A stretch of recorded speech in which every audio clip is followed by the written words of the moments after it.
Assalamualaikum warahmatullahi taala wabarakatuh. A'udzu billahi minasyaitonir rajim. Bismillahirrahmanirrahim. Alhamdulillahi rabbil alamin wassalatu wassalamu ala asyrafil anbiya'i wal mursalin sayyidina Muhammadin wa ala alihi wa sahbihi ajma'in. Allahumma rabbi shrah li sadri wa yassir li amri wahlul 'uqdatam min lisani yafqahu qawli. ولا حول ولا قوة إلا بالله العلي العظيم. اللهم انفعنا بما علمتنا وعلمنا ما ينفعنا وعلمنا ما جهلنا وذكرنا ما نسينا. اللهم يسر ولا تعسر رب تمم بالخير. اللهم افتح علينا فتوح العارفين وفقنا توفيق الصالحين. اللهم لا سهل إلا ما جعلته سهلا وأنت تجعل الحزن إذا شئت سهلا. InsyaAllah kita sambung semula pengajian kitab Bulughul Maram yang membincangkan tentang hadis yang berkait dengan hukum hakam yang dikarang oleh Al-Imam Al-Hafidh Ibnu Hajar Al-Asqalani rahimahullahu subhanahu wa ta'ala wa nafa'ana Allahu bi'ulumihi fid daraini amin. Kita hadis yang ke-718 daripada kitab Bulughul Maram berkenaan dengan i'tikaf dan qiyam Ramadan. Katanya wa an Aisyah radhiyallahu anha qalat kana Rasulullah sallallahu alaihi wasallam idza dakhala al-'ashru ay al-'ashru al-akhir min Ramadan shadda mi'zarah wa ahya laylah wa ayqadha ahlah muttafaqun alaih. Maksudnya daripada Aisyah radhiyallahu taala anha katanya adalah Nabi sallallahu alaihi wasallam apabila masuk 10, maksudnya 10 akhir daripada bulan Ramadan, maka Rasulullah sallallahu alaihi wasallam mengencangkan ikat pinggangnya. Rasulullah menambah ikat pinggang Rasulullah. Lepas tu menghidupkan malam-malam harinya dan membangunkan semua keluarganya. Hadis muttafaqun alaih, maksudnya adalah riwayat Bukhari dan Muslim dalam kitab sahih bagi keduanya. Muslimin muslimat yang dirahmati oleh Allah Subhanahu wa taala. Dalam hadis ni Aisyah sebagai seorang isteri Rasulullah melihat banyak perkara yang dilakukan oleh Nabi sallallahu alaihi wasallam.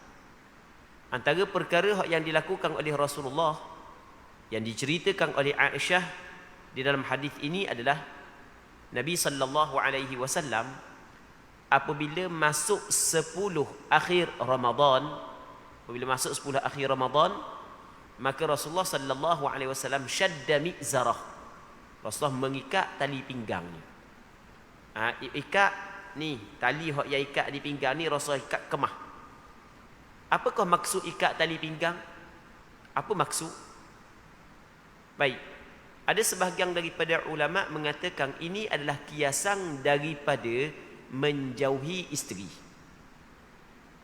Ini adalah kiasan daripada menjauhi isteri. Jadi tak cara dah ke isteri pada malam-malam akhir 10 Ramadan. Dah apa? Kerana duk tupu kepada beribadat kepada Allah Subhanahu wa taala di dalam masjid. Ada sebahagian daripada ulama mengatakan bahawasanya menambah kemah tali pinggang adalah kiasan daripada Rasulullah sallallahu alaihi wasallam amat bersungguh dan meningkatkan ibadah pada 10 akhir daripada bulan Ramadan. Jadi pada bulan-bulan yang lain Rasulullah sallallahu alaihi wasallam ada qiyamul lailnya, kerana qiyamul lail diperintahkan kepada Rasulullah sebagaimana dalam Al-Quranul Karim Allah Subhanahu wa taala berfirman, ya ayyuhal muzammil qumil laila illa qalila nisfahu aw inqus minhu qalila aw zid alayhi warattilil qur'ana tartila. Allah Ta'ala kata, wahai orang yang berselimut, yakni Nabi Muhammad sallallahu alaihi wasallam, qumil laila illa qalila, bangun pada malam hari melainkan sedikit je tidur. Nisfahu aw inqus minhu qalila, separuh malam ataupun kurang sedikit. au zid alaihi, ataupun lebih, tambah lagi daripada separuh malam. Baik. Jadi maksudnya pada malam-malam yang lain Rasulullah sallallahu alaihi wasallam sentiasa menjaga sembahyang qiyamul lail. Tapi pada malam bulan Ramadan, khususnya 10 akhir daripada Ramadan, Rasulullah sallallahu alaihi wasallam tumpu kepada beribadat kepada Allah, sehingga Rasulullah sallallahu alaihi wasallam tidak lagi cara kepada isteri yang duduk di rumah. Maksudnya cara tak ada dah, setubuh-setubuh tak ada dah dengan bini. Maksudnya benda tumpu kepada beribadat kepada Allah Subhanahu wa taala. Kenapakah Rasulullah sallallahu alaihi wasallam meningkatkan beribadat kepada Allah pada 10 akhir Ramadan? Jawapannya adalah kerana 10 akhir Ramadan adalah malam yang paling diharapkan, malam Lailatul Qadar, yang mana malam yang lebih baik daripada 1000 bulan. Lailatul Qadri khairum min alfi syahr, malam yang lebih baik daripada 1000 bulan. Muslimin muslimat yang dirahmati oleh Allah Subhanahu wa taala. Sebab itulah dalam hadis yang lain yang dikeluarkan oleh Imam Bukhari dan Muslim dalam kitab sahih bagi keduanya, kata Nabi sallallahu alaihi wasallam, taharrau lailatul qadri fil ashril awakhir min Ramadan. Hendaklah kamu cari malam Lailatul Qadar pada 10 akhir daripada bulan Ramadan. Jadi apabila kita faham ataupun apabila kita belajar dah hadis ni, maka kita faham bahawasanya antara petunjuk Nabi sallallahu alaihi wasallam, antara petunjuk Rasulullah adalah 10 malam akhir Rasulullah sallallahu alaihi wasallam menghidupkan malam 10 akhir dengan melakukan beribadat ataupun dengan tumpu kepada beribadat kepada Allah Subhanahu wa taala. Dan Rasulullah menghidupkan malam-malamnya, menghidupkan malam ni dengan beribadat kepada Allah. Rasulullah iktikaf. Lepas tu Rasulullah sallallahu alaihi wasallam membangunkan keluarganya. Rasulullah kejutkan isteri dia. Maksudnya ajak isteri sama beribadat kepada Allah Subhanahu wa taala pada 10 malam akhir daripada Ramadan. Ni petunjuk Nabi sallallahu alaihi wasallam ketika berada pada 10 malam akhir daripada bulan Ramadan. Seterusnya wa anha anna an-nabiy sallallahu alaihi wasallam kana ya'takifu al-ashr al-awakhir min Ramadan hatta tawaffahu Allah thumma i'takafa azwajuhu min ba'dih, muttafaqun alaih. Maksudnya daripada Aisyah radhiyallahu taala anha bahawasanya Nabi sallallahu alaihi wasallam selalu melakukan i'tikaf di hari-hari 10 terakhir. Jadi hari 10 terakhir Rasulullah duduk di masjid. Rasulullah beriktikaf, duduk di masjid siang, duduk di masjid malam, duduk di masjid. Baik. Kerana mencari ganjaran yang besar daripada Allah Subhanahu wa taala. Katanya sampai baginda wafat, sehingga Rasulullah wafat. Sehingga Rasulullah wafat, begitulah apa yang dilakukan oleh Rasulullah. Dan sesudah itu kebiasaan ini dilanjutkan oleh isteri-isteri baginda. Maksudnya lepas daripada Rasulullah wafat, sama juga isteri Rasulullah sallallahu alaihi wasallam 10 akhir daripada Ramadan pakat doa iktikaf di atas masjid. Baik. Benda yang kita dapat faham daripada hadis ini bahawasanya iktikaf di atas masjid pada 10 akhir daripada bulan Ramadan bukanlah khusus kepada Nabi sallallahu alaihi wasallam. Andai ia khusus kepada Rasulullah, maka isteri dia tidak buat. Dan kita faham daripada hadis ini juga bahawasanya i'tikaf di dalam masjid pada penghujung 10 akhir Ramadan adalah perkara yang amat kuat dituntut oleh agama kita ataupun cakap kita sunnah muakkadah, sama ada untuk lelaki ataupun untuk perempuan. Sebagaimana lelaki sunnah beriktikaf di atas masjid pada 10 akhir Ramadan, begitu juga bagi perempuan. Cuma orang perempuan ni dia kena ada syarat asal lagi. Bagi perempuan yang ada suami, mesti mendapat keizinan daripada suami dia. Lepas tu mesti pula selamat daripada fitnah. Mesti kena selamat daripada fitnah. Muslimin muslimat yang dirahmati oleh Allah Subhanahu wa taala. Okey, katakanlah sebagai contoh selamat daripada fitnah. Okey, itu yang pertama. Yang keduanya dapat keizinan daripada suami. Katakanlah ada masjid-masjid tertentu pada penghujung Ramadan, okey, dia buat majlis qiyamul lail sebagai contoh. Maka orang perempuan tu minta izin daripada suami dia. Okey, suami dia izinkan dia pergi pula dengan ramai-ramai jemaah-jemaah orang puak, maka tidak menjadi masalah. Hukum dia adalah disunatkan. Seterusnya katanya wa anha qalat kana Rasulullah sallallahu alaihi wasallam idza arada an ya'takifa shalla al-fajr thumma dakhala mu'takafah muttafaqun alaih. Katanya daripada Aisyah radhiyallahu taala anha katanya bahawa dulu Nabi sallallahu alaihi wasallam apabila hendak beriktikaf, lalu Rasulullah sallallahu alaihi wasallam sembahyang fajar, yakni sembahyang subuh, kemudian Rasulullah sallallahu alaihi wasallam memasuki tempat iktikafnya. Muslimin muslimat yang dirahmati oleh Allah Subhanahu wa taala. Dalam hadis ni Aisyah menceritakan kepada kita bahawasanya Nabi sallallahu alaihi wasallam apabila Rasul nak iktikaf, maka Rasulullah sembahyang subuh, lepas tu lepas daripada sembahyang subuh Rasul mula masuk pada tempat iktikaf Rasulullah. Jadi Rasulullah sallallahu alaihi wasallam dalam masjid dia ada tempat yang Rasul duduk. Ada riwayat menyebut Rasulullah sallallahu alaihi wasallam buat macam kemah kecil. Lepas tu Rasulullah sallallahu alaihi wasallam duduk pada tempat tersebut. Iktikaf ni maksud dia benda iktikaf. Iktikaf ni adalah suatu ibadat yang ditetapkan oleh syarak. Yang mana ibadat tersebut adalah berdiam di dalam masjid, berhenti dalam masjid. Berhenti dalam masjid dengan niat. Berhenti dalam masjid dengan niat tu dipanggil iktikaf. Kita pada malam ni kita duduk dalam masjid ni. Kita duduk dalam masjid, kita niat beriktikaf. Maka kita telah melakukan ibadat iktikaf. Jadi orang yang duduk dalam masjid ni, yang niat iktikaf, okey, dapat pahala iktikaf. Duduk dalam majlis ilmu, dapat pahala duduk dalam majlis ilmu. Niat nak tunggu sembahyang isyak berjemaah, dapat pahala tunggu sembahyang isyak berjemaah. Orang yang menunggu sembahyang, dia berada dalam sembahyang. Maksudnya dia sama dengan dapat pahala sebenarnya orang yang tunggu untuk sembahyang ni. Sebab itulah kita tengok dalam satu hadis kata Nabi sallallahu alaihi wasallam, sab'atun yudhilluhumullahu fi dhillih yauma la dhilla illa dhilluh. Ada 7 golongan yang dapat berada di bawah teduhan arasy Allah Taala, yang mana ketika itu tidak ada teduhan melainkan teduhan arasy Allah Taala. Antaranya adalah warajulun qalbuhu mu'allaqun bil masajid. Seorang lelaki yang hatinya digantungkan di dalam masjid. Maksudnya hati dia sentiasa teringat untuk sembahyang berjemaah. Baik, muslimin muslimat yang dirahmati oleh Allah Subhanahu wa taala. Jadi kita duduk dalam masjid jangan lupa untuk kita niat i'tikaf. Katanya wa anha qalat in kana Rasulullah sallallahu alaihi wasallam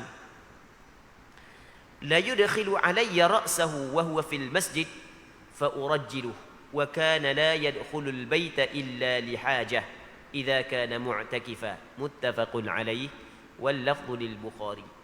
Maksudnya daripada Aisyah radhiyallahu taala anha katanya, dahulu Rasulullah sallallahu alaihi wasallam pernah menghulurkan kepalanya kepadaku sementara tubuh baginda berada dalam masjid. Lalu aku menyisir rambutnya, kerana baginda sallallahu alaihi wasallam jika sedang beriktikaf tidak pernah masuk ke dalam rumah kecuali kerana keperluan yang mendesak. Hadis riwayat Bukhari dan Muslim. Muslimin muslimat yang dirahmati oleh Allah Subhanahu wa taala. Antara perkara yang membatalkan iktikaf, okey, iktikaf hukum dia sunat. Iktikaf hukum dia pada asalnya hukum dia adalah sunnah. Tempat iktikaf adalah masjid. Dia iktikaf dia bertukar menjadi wajib apabila seorang tu bernazar. Apabila seorang tu bernazar, maka wajib dia kena beriktikaf. Baik. Antara perkara yang membatalkan iktikaf adalah suatu ibadat. Sebagaimana sembahyang suatu ibadat, begitu juga iktikaf suatu ibadat. Sembahyang ada perkara yang membatalkan sembahyang, begitu juga iktikaf ada perkara yang membatalkan iktikaf. Antara perkara yang membatalkan iktikaf adalah seorang duduk dalam masjid, tiba-tiba dia keluar saja-saja. Kalau keluar ada hajat tu masalah lain. Keluar saja-saja. Apabila dia keluar saja-saja daripada masjid, maka batal iktikaf dia. Jadi kalau dia masuk pula dalam masjid, dia kena niat iktikaf lain. Kena niat mula iktikaf. Baik, sebab iktikaf dia batal dah. Baik, jadi Rasulullah sallallahu alaihi wasallam kalau duduk dalam masjid, Rasul tidak akan keluar daripada masjid melainkan apabila ada hajat. Apabila ada hajat, sebagai contoh nak qada hajat, nak berak, kalau cakap kita nak kecing, sebagai contoh, ataupun nak makan, nak minum. Baik. Jadi kalau Rasulullah sallallahu alaihi wasallam beriktikaf dalam masjid, Rasulullah tidak akan keluar melainkan ada hajat. Lepas tu kadang-kadang Rasulullah sallallahu alaihi wasallam hala kepala Rasulullah kepada Aisyah, dan Aisyah sikat rambut Nabi sallallahu alaihi wasallam, tapi tubuh masih lagi berada dalam masjid. Maka kita faham daripada hadis ini bahawasanya orang yang beriktikaf tidak menjadi masalah dia hala kepala dia kepada isteri dia untuk isteri dia sikat kepala dia. Hak yang tak boleh adalah bersetubuh dengan isteri ketika seorang itu iktikaf. Wala tubashiruhunna wa antum aakifuna fil masajid. Mu jangan bersetubuh dengan isteri ketika mu sedang beriktikaf dalam masjid. Bersetubuh maka ia membatalkan iktikaf. Kalau hanya hala kepala je supaya isteri tolong sikat rambut, tapi masih badang masih lagi dalam masjid, maka hak tu tidak salah sebenarnya. Hak tu tidak menjadi masalah kerana itu dilakukan oleh Nabi sallallahu alaihi wasallam. Dan hanya mengeluarkan satu juzuk daripada anggota, sedangkan anggota yang lain masih lagi berada dalam masjid, dia masih lagi tidak dikirakan keluar daripada masjid. Sebab Rasulullah dia hala kepala dia dalam rumah dia, tapi badang duduk dalam masjid. Baik. Katanya wa anha qalat as-sunnatu 'ala al-mu'takifi alla ya'uda marida wa la yashhada janazatan wa la yamassa imra'ah wa la yubashiraha wa la yakhruja li hajah illa lima la budda lahu minhu wa la i'tikafa illa bi shaum wa la i'tikafa illa fi masjidin jami' rawahu Abu Dawud wa la ba'sa bi rijalihi illa anna ar-rajiha waqfu akhirih. Maksudnya daripada Aisyah radhiyallahu taala anha menceritakan bahawa tuntutan yang dianjurkan bagi orang yang iktikaf ialah jangan mengziarahi orang yang sakit. Jadi apabila kita telah berniat iktikaf dalam masjid dengan tempoh tertentu, contoh kita kata saja aku iktikaf dalam masjid ni sehari semalam, sebagai contoh sehari semalam ataupun 2 hari 2 malam. Ni kita rasa ramai di kalangan kita belum lagi pernah beriktikaf sehari semalam, 2 hari 2 malam ke, belum lagi pernah beriktikaf. Kalau sekadar sekejap-sekejap tu adalah setengah jam, sejam hak tu ada. Tapi hak yang dilakukan oleh Rasul bukan hanya sejam. Bahkan kadang-kadang tengok 10 akhir Ramadan tu. Jadi biar kita ada juga dalam hidup kita, biar kita iktikaf dalam masjid sekurang-kurang sehari semalam. Biar kita iktikaf begitu. Jadi kita duduk dalam masjid ni adalah rumah Allah Subhanahu Wa Taala, tempat ibadat.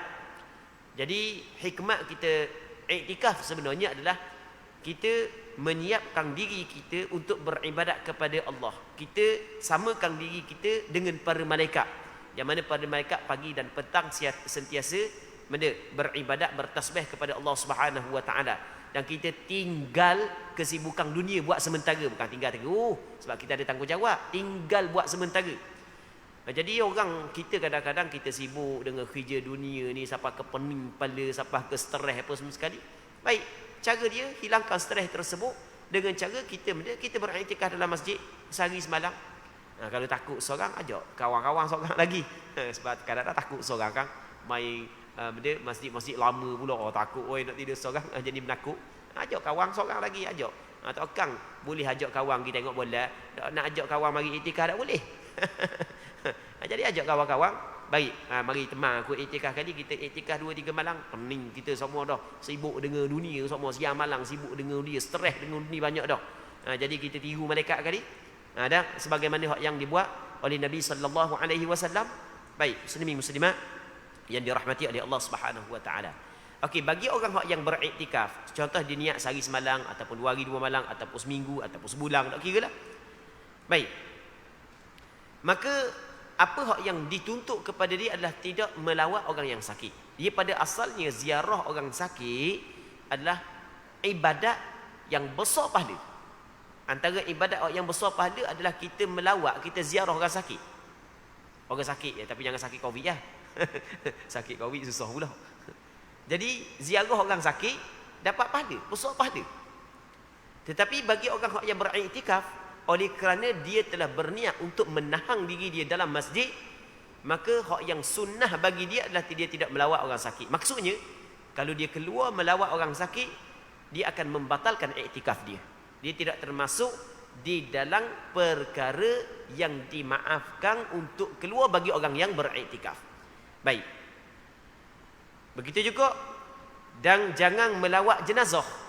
Jadi ada orang mati, pergi melawat orang mati. Pada asalnya melawat orang mati ni hukum dia sunnah. Antara ibadat yang pahala dia besar adalah kita ziarah orang mati. Tetapi bagi orang yang iktikaf, apabila dia telah meletakkan tempoh tertentu, maka dia telah letakkan aku iktikaf dalam masjid ni sehari semalam, maka tidak boleh dia pergi melawat orang mati. Kalau dia pergi melawat orang mati, maka batal iktikaf dia. Maksudnya melawat orang mati ketika kita beriktikaf dan kita menetapkan tempoh tertentu, ia bukanlah perkara hak yang dimaafkan bagi orang yang beriktikaf itu. Wala yamassa imra'ah, dan tidak menyentuh ia akan saat ni jangan melawat jenazah. Patut jangan menyentuh isteri.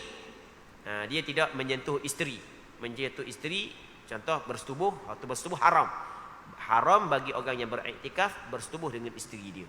Kalau dia bersetubuh dengan isteri dia ketika dia sedang beriktikaf, batal iktikaf dia. Baik. Begitu juga, dan jangan jangan menggaulinya. Menggauli ni bersetubuh. Tadi yamassani setuh, cium isteri dengan syahwah, waktu tidak dibolehkan kepada orang yang beriktikaf.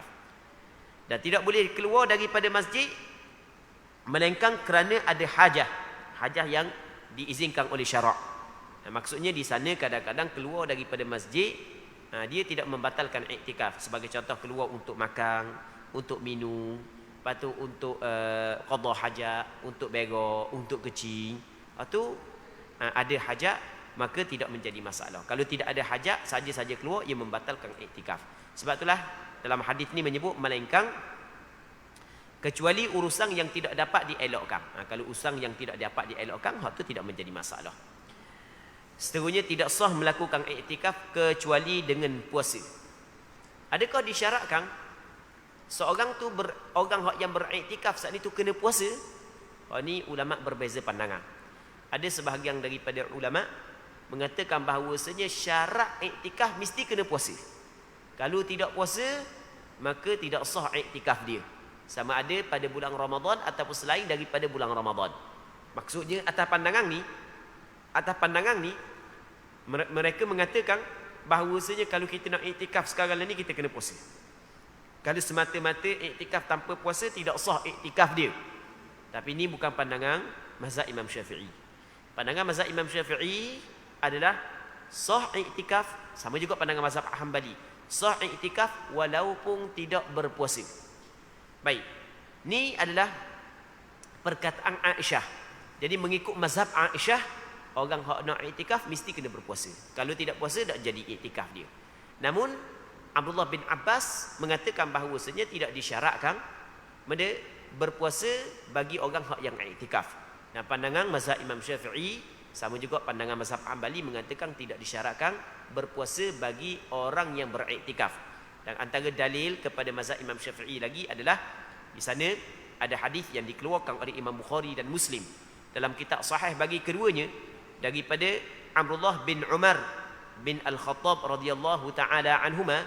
Satu ketika Sayyidina Umar tanya kepada Rasulullah, dikata kepada Rasulullah, kuntu nadartu fil jahiliyyati an a'takifa lailatan fil Masjidil Haram. Dulu pada zaman jahiliyah, sebelum daripada aku masuk Islam, aku pernah bernazar untuk beriktikaf satu malam dalam Masjidil Haram. Aku nak iktikaf semalam dalam Masjidil Haram. Maka kata Rasulullah, fa'awfi nadhrak, sempurnakan nazarmu. Mu nazar ketika sebelum Islam dulu, mu nazar untuk iktikaf semalam di dalam Masjidil Haram. Okey, tunaikan nazarmu. Baik. Benda yang kita dapat faham daripada hadis ni, Sayyidina Umar pernah bernazar untuk iktikaf semalam, satu malam.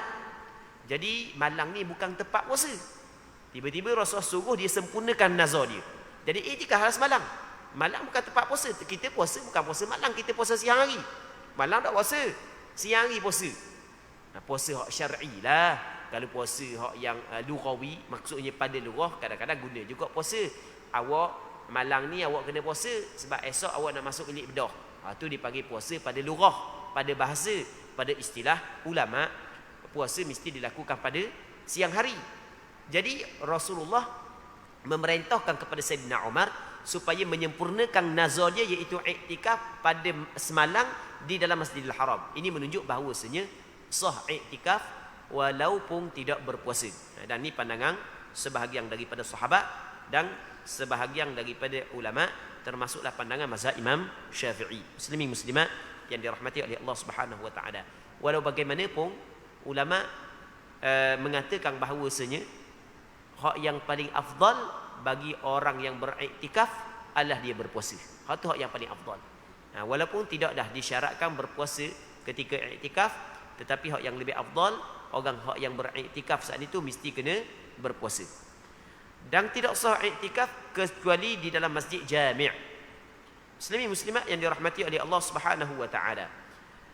Tempat iktikaf bagi lelaki dan khuntha, bagi lelaki dan khuntha, sepakat ulama mengatakan masjid.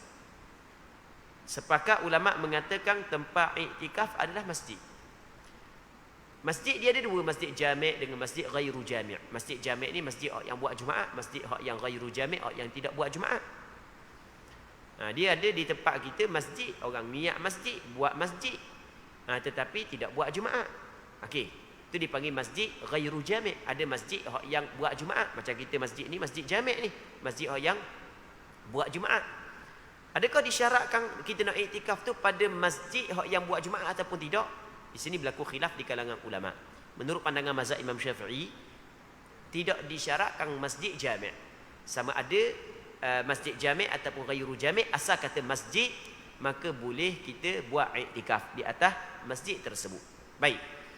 Ini bagi lelaki dan khuntha. Mengikut pandangan yang disepakati oleh ulama, orang lelaki ataupun orang yang mempunyai dua alat kelamin, kalau nak iktikaf mesti iktikaf dalam masjid. Sebab Allah Taala sebut dalam Quran, wala tubashiruhunna wa antum aakifuna fil masajid. Wahai orang lelaki, mu jangan bersetubuh dengan isterimu ketika kamu beriktikaf dalam masjid. Jadi tempat iktikaf mesti masjid. Tak boleh iktikaf di tempat-tempat yang lain. Nak iktikaf pasar, tak boleh. Sembah iktikaf, sembah. Malah ni kita pakai iktikaf patah kali nak. Kita iktikaf patah. Baik, itu tak boleh. Guna perkataan iktikaf untuk makna pada lughah tak ada masalah. Tapi mengikut istilah, tu bid'ah. Tu mereka gitu. Mugi iktikaf di patah, tu menyalahi apa hak yang datang daripada syarak, telah mereka-rekakan ibadat. Tu tak boleh, tu salah. Muslimin muslimat yang dirahmati oleh Allah Subhanahu wa taala. Manakala perempuan, ulama berbeza pandangan, boleh tak dia iktikaf selain daripada masjid. Kalau masjid tu jelas boleh dia iktikaf. Di sana ada pandangan yang mengatakan boleh juga perempuan iktikaf di tempat sembahyang dalam rumah dia. Tapi ini bukan pandangan mazhab Imam Syafi'i. Pandangan mazhab Imam Syafi'i tidak boleh beriktikaf sama ada lelaki ataupun perempuan melainkan dalam masjid. Namun di sana ada sebahagian daripada ulama mengatakan orang puan boleh iktikaf di tempat sembahyang yang dia khususkan dalam rumah dia. Dikira tempat tersebut adalah masjid bagi perempuan itu. Muslimin muslimat yang dirahmati oleh Allah Subhanahu wa taala. Jadi apabila kita faham bahawasanya iktikaf mesti dilakukan dalam masjid, jadi orang yang nak beriktikaf di surau, maka kita kena tengok surau tu surau lagu mana. Kalau surau tu seperti surau RNR di RNR ataupun surau di Jabak sebagai contoh, maka hak tu tidak sah sebenarnya iktikaf di tempat tersebut, bukan masjid. Ini bagi orang lelaki lah. Tapi kalau surau sebahagian ataupun surau di tempat kita, ada sebahagian daripada surau di tempat kita yang mana surau itu diwakafkan untuk tempat sembahyang. Surau yang diwakafkan untuk surau yang diwakafkan, tanah dia, bangunan dia diwakafkan untuk dijadikan tempat sembahyang fardu 5 waktu. Yang pertama diwakafkan pada surau tersebut untuk sembahyang fardu 5 waktu. Dan yang keduanya tidak dihalang siapa-siapa pun nak mari sembahyang berjemaah di situ. Tidak dihalang siapa, terbuka macam masjid. Baik, yang kedua. Yang ketiganya, ada sembahyang berjemaah 5 waktu di situ. Ada imam yang dilantik, ada bilal yang dilantik, siap ada ahli jawatan kuasa dia, start ada pengurusi dia, ada SU, ada bendahari. Maka surau begitu menurut pandangan sebahagian daripada ulama. Okey, menurut pandangan sebahagian daripada ulama, dia mengambil hukum masjid. Okey, sebahagian daripada ulama mengatakan surau kalau begitu kedudukan dia, maka dia mengambil hukum masjid. Apabila dia mengambil hukum masjid, maka boleh beriktikaf pada tempat tersebut. Namun sebaik-baiknya adalah kita beriktikaf di masjid. Itu hak yang paling baik sekali. Tetapi dalam masalah surau, hak yang kita cerita saat itu, ada perbezaan pandangan. Ada mengatakan mengambil hukum surau tidak boleh kita beriktikaf. Ada pandangan mengatakan dia mengambil hukum masjid, boleh kita beriktikaf di dalamnya. Muslimin muslimat yang dirahmati oleh Allah Subhanahu wa taala. Nak mudah surau gitu pakai niat masjid. Itu selesai masalah. Surau gitu tak payah niat surau, pakai niat masjid. Okey, selesai masalah, boleh beriktikaf dalam surau tersebut. Katanya hadis ini diriwayat oleh Imam Abu Daud dan semua perawi dia tidak ada yang cacat. Cuma pandangan hak yang kuatnya adalah hadis ini adalah hadis mauquf pada penghujungnya. Maksudnya penghujung hadis adalah mauquf. Maksudnya mauquf, hadis ini bukan perkataan Rasulullah, ia adalah perkataan Aisyah. Jadi perkataan Aisyah perkataan sahabat. Jadi perkataan sahabat kita kena tengok dulu. Tiba-tiba perkataan Aisyah bercanggah dengan perkataan sahabat yang lain. Sebagai contoh, bercanggah dengan perkataan Abdullah bin Abbas. Abdullah bin Abbas kata tak ada masalah iktikaf walaupun orang tu tidak berpuasa. Sebagai contoh.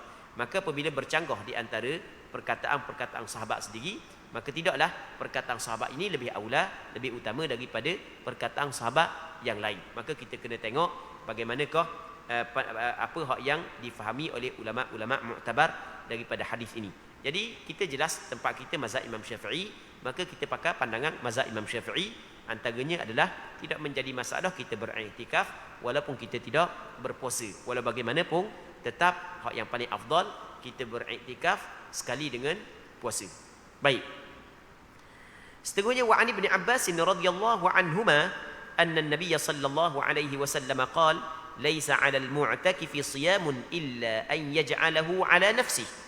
Rawahu ad-Daraqutni wal Hakim wal rajih waqfuhu aidan. Maksudnya daripada Abdullah bin Abbas radhiyallahu taala anhuma telah menceritakan bahawasanya Nabi sallallahu alaihi wasallam pernah bersabda, tidak disyaratkan bagi orang yang beriktikaf melakukan tidak disyaratkan bagi orang yang beriktikaf melakukan puasa kecuali bila yang bersangkutan kecuali dia menjadikan gitu.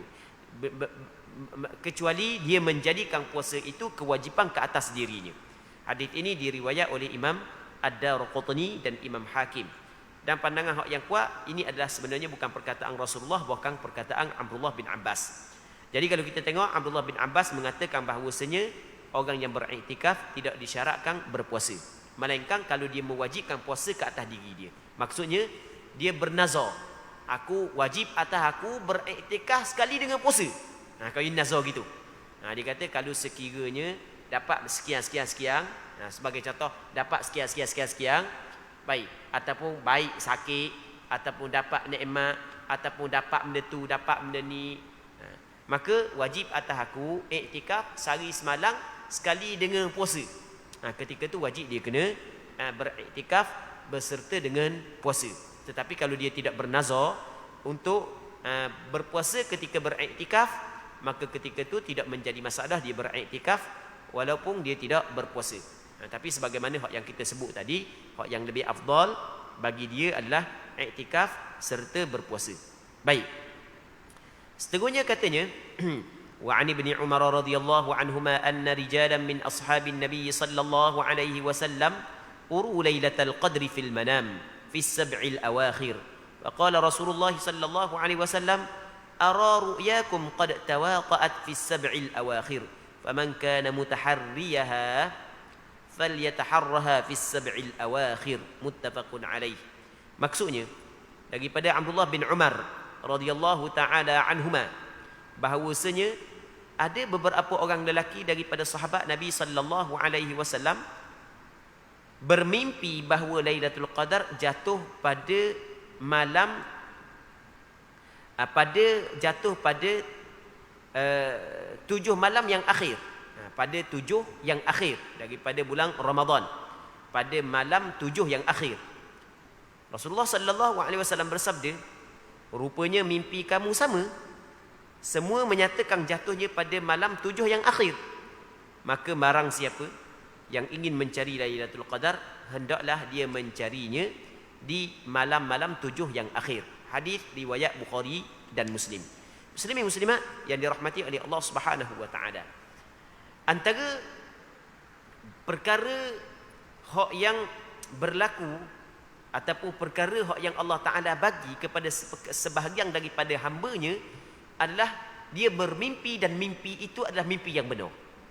Dia ada kala mimpi saat ini, ada kala mimpi adalah permainan tidur, ada kala mimpi adalah permainan syaitan. Dan ada juga sebahagian daripada hamba Allah Subhanahu wa taala mimpi dia adalah benar. Cuma kadang-kadang takbir mimpi saat itu dia berbeza dengan apa yang dilihat dalam mimpi. Ada orang dia bermimpi, dia tengok gitu dalam mimpi, hak yang berlaku gitu. Dan ada orang hak yang dia nak tengok benda lain dalam mimpi, hak yang berlaku benda lain hak di luar sana. Baik, tidak samalah muslimin muslimat yang dirahmati oleh Allah Subhanahu wa taala. Dan ada pula di sebahagian daripada hamba Allah Subhanahu wa taala, Allah Taala anugerahkan kepada dia pandai dalam mentakbirkan mimpi. Baik, dalam hadis ni Abdullah bin Umar menceritakan bahawasanya ada beberapa orang sahabat Nabi sallallahu alaihi wasallam bermimpi melihat bahawasanya malam Lailatul Qadar berlaku pada 7 akhir daripada bulan Ramadan. Maka mereka itu menceritakan kepada Nabi sallallahu alaihi wasallam tentang mimpi mereka.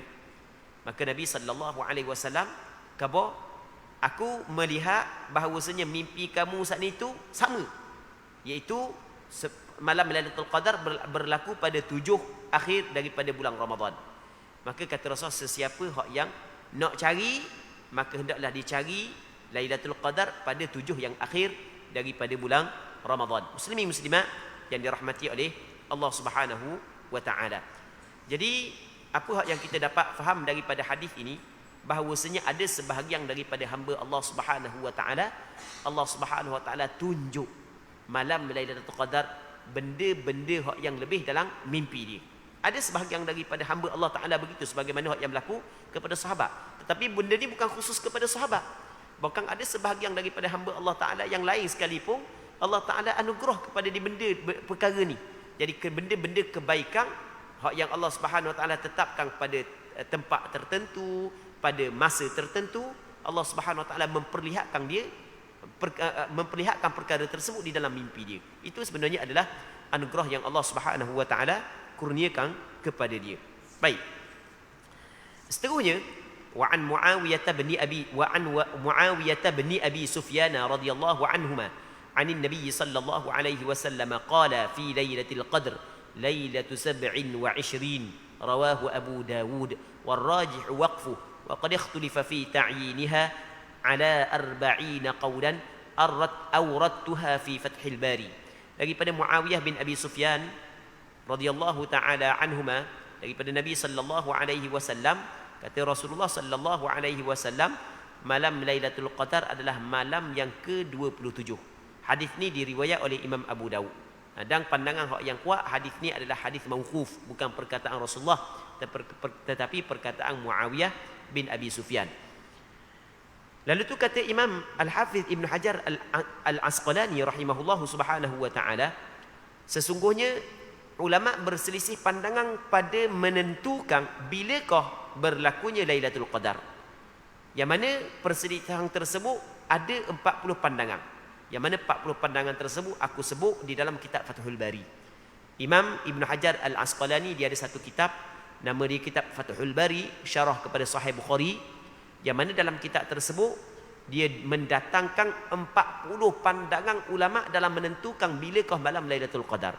Sebenarnya tidak ada dalil yang maksudnya tidak ada dalil hak yang jelas menentukan malam hak yang tertentu.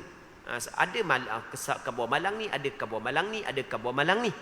Jadi ada kabar malang ni, ada kabar malang ni, ada beberapa pandangan. Baik.